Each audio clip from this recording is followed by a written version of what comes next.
25 a की घात 3 और उसकी घात 3 गुणा b की घात 2 बटा 5 a की घात 2 b गुणा b की घात 2 को सरल करें। हम इसे कई तरीकों से हल कर सकते हैं, अलग अलग हिस्सों को सरल करके कई तरीकों से। तो सबसे पहले हम इस हिस्से को सरल करेंगे, a की घात 3 और उसकी घात 3 वाले हिस्से को। तो घातांकों के नियम के अनुसार इसका मान a घात 3 गुणा 3 के बराबर होगा।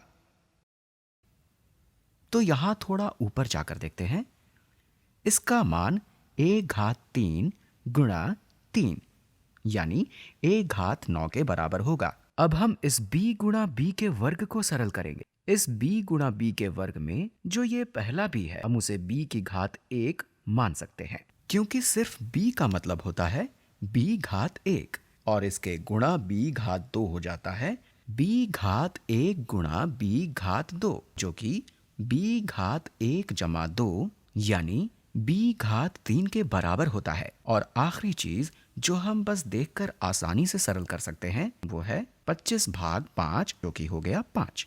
तो ये सरल होकर क्या बना, हमें मिला 5a की घात 9 और हमारे पास यहाँ ये b वर्ग भी है बटा a की घात 2 गुणा b की घात 3।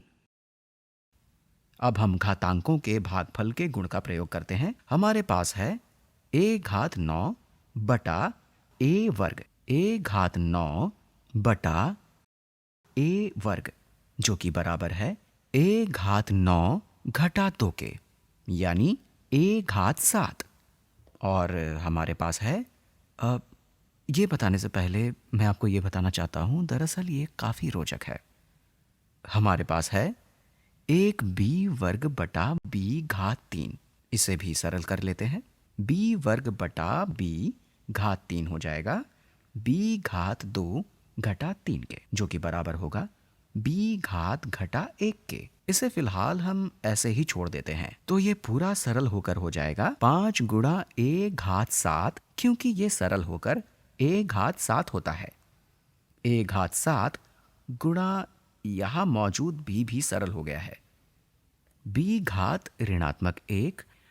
हम इसे ऐसे भी छोड़ सकते हैं, ये काफ़ी सरल है, लेकिन हो सकता है कि हम इसके सरल रूप में भी ऋणात्मक घातांक न रखना चाहें। तो इसके लिए हमें याद रखना होगा कि b घात ऋणात्मक 1 बटा b के समान है।